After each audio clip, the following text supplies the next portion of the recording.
किसी हाथ का कंगन होता, काश मैं तेरे। अब यार तुम्हें कुछ सेंस है भी कि नहीं?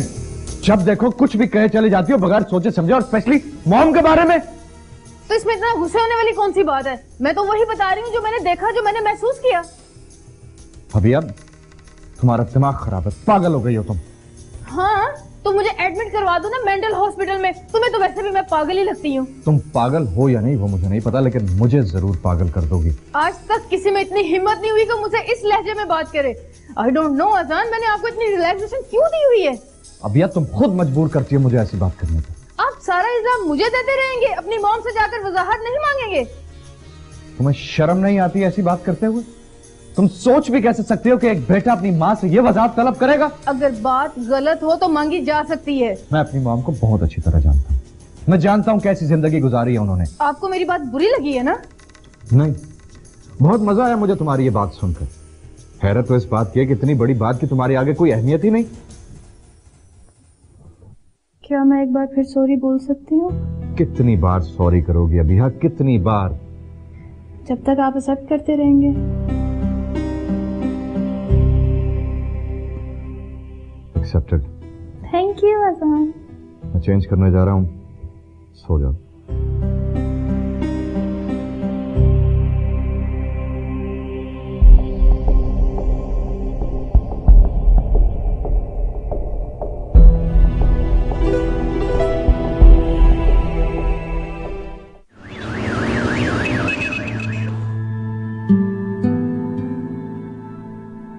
क्या हुआ सन? सब खैरियत है? कोई प्रॉब्लम, कोई बिजनेस प्रॉब्लम या? नहीं यार, वही सेम अभी। हाँ। ओह, अब फिर उसने कोई नया ड्रामा शुरू कर दिया? Of course. मुझे बताओ क्या क्या नया क्या किया उन्होंने? यार जब तक बात मेरे हद तक थी तो मैं बर्दाश्त करता था, लेकिन अब उसने इखलाकियात की तमाम हदें पार कर दी। कुछ बताओ भी तो, कहा क्या उसने? उसने मॉम को अपना हदफ बना लिया। क्या? ये क्या कह रहे हो? मॉम और नया हदफ? समझा नहीं मैं। हाँ, और वो भी इंतहाई डिस्गस्टिंग और मकरू अंदाज में। क्या मकरू अंदाज? उसने पब्लिशर की आमद पर मॉम के बारे में, मैं तुम्हें बता भी नहीं सकता कितनी गलीज सोच है उसकी। अभी और ऐसी हरकत? पता नहीं यार उसके दिमाग में क्या खिचड़ी पकती रहती है। जब देखो मुझे अजियत देने का कोई ना कोई बहाना ढूंढती रहती है। लेकिन यार मॉम के बारे में इस किस्म के रिमार्क्स, ये बातें अभिया को जेब नहीं देती। जेब और नाजेबा वो इस हद से बहुत आगे गुजर चुकी है। वो सिर्फ वही करना चाहती है जो खुद सही समझती हो। तो फिर तुमने क्या कहा उससे? आई डोंट नो जावेद, मैं बहुत टेंशन में हूँ, बट मैं कोशिश कर रहा हूँ उसे हैंडल करने की। हाँ, तुम्हें कोशिश करनी भी होगी।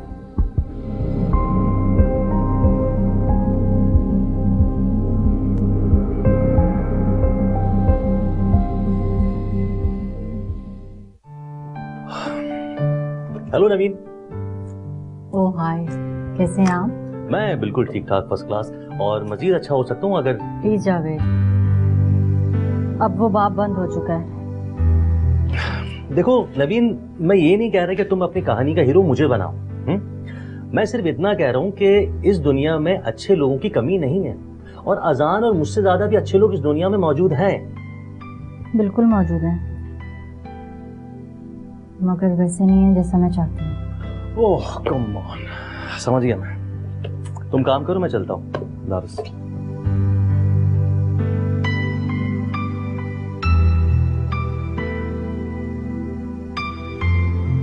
वो तुमसे मोहब्बत का रिश्ता तो निभा ना सका, और तुम उसके ऑफिस की जिम्मेदारी संभाल कर खुद को हलकान कर रही हो। सच सच बताओ, तुम सिर्फ तनख्वाह के लिए मेहनत कर रही हो?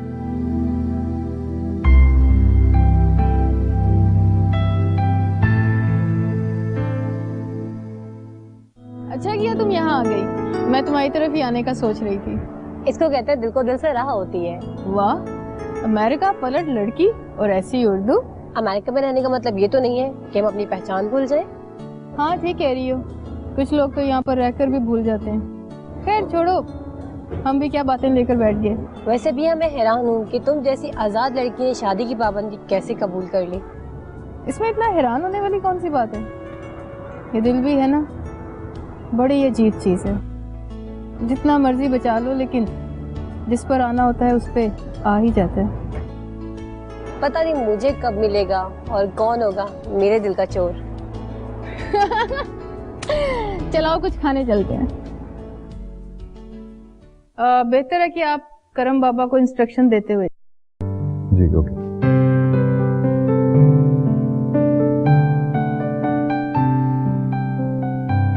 कहाँ जा रहे हैं आप? ऑफिस और कहाँ? इतनी तैयारी के साथ? क्या मतलब? मैं समझी आप शायद किसी से मिलने जा रहे हैं। हाँ वैसे मिलना तो है। किससे? किससे मिलने? तुम्हारे डैड ने एक फर्म को रेफर किया है, उनके साथ मीटिंग है। ओह, मैं समझी कि तुम यही समझी कि किसी गर्लफ्रेंड से मिलने जा रहा हूँ, है ना? हाँ नहीं, पापा की पार्टी ठीक ही होगी। तो फिर अब जाऊं? हाँ जाओ। बेहतर है कि आप करम बाबा को इंस्ट्रक्शन देते हुए जाओ। कैसी इंस्ट्रक्शन? यही कि वो मॉम पे नजर रखें, कहीं दोबारा पब्लिशर के साथ। अभी बिहेव योरसेल्फ। आखिर तुम चाहती क्या हो? एक ही दफा खुल के बता क्यों नहीं देती? अमेजिंग, किसी को अच्छी बात बताना भी अब जुर्म हो गया है। एनीवेज, मुझे आपसे कोई बात नहीं करनी, आप जा सकते हो।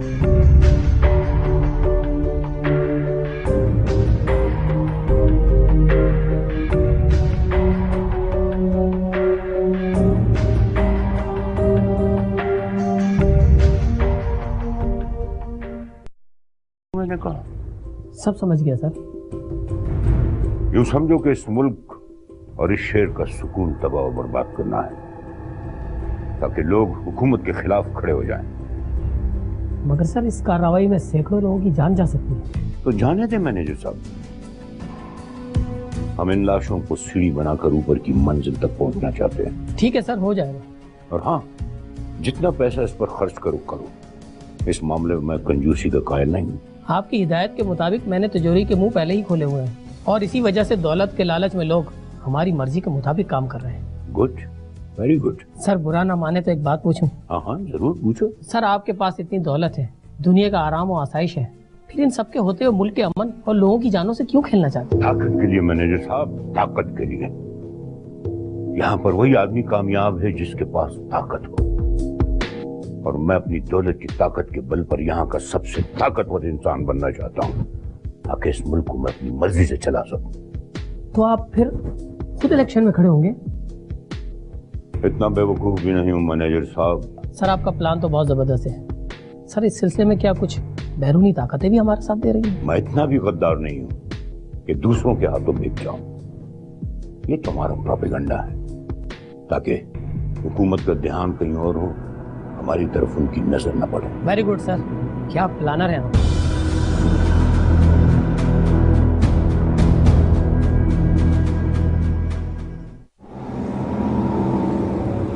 मुझे तो यकीन ही नहीं आ रहा कि अबीहा और ये सब कुछ। हम उसे जानती कहाँ होने लगी।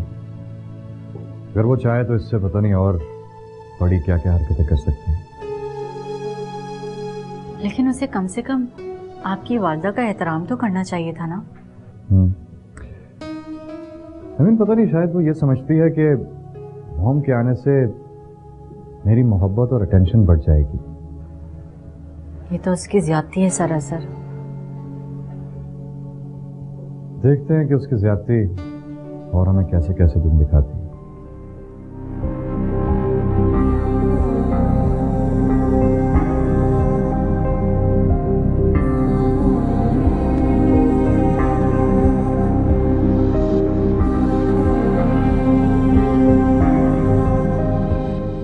मैंने कभी कोई ऐसी हरकत नहीं की जिससे तुम्हें तकलीफ पहुंचे। पहुंचती है आपकी इन्हीं सो कॉल्ड हरकतों से। अगर आप चाहते हैं कि मैं ऐसे ही रहूं तो ठीक है, मुझे भी कोई जरूरत नहीं है अपना आप मारकर आपके बनने के मुताबिक मैं कुछ भी करूं। अब मैं वही करूंगी जो मेरा दिल चाहेगा।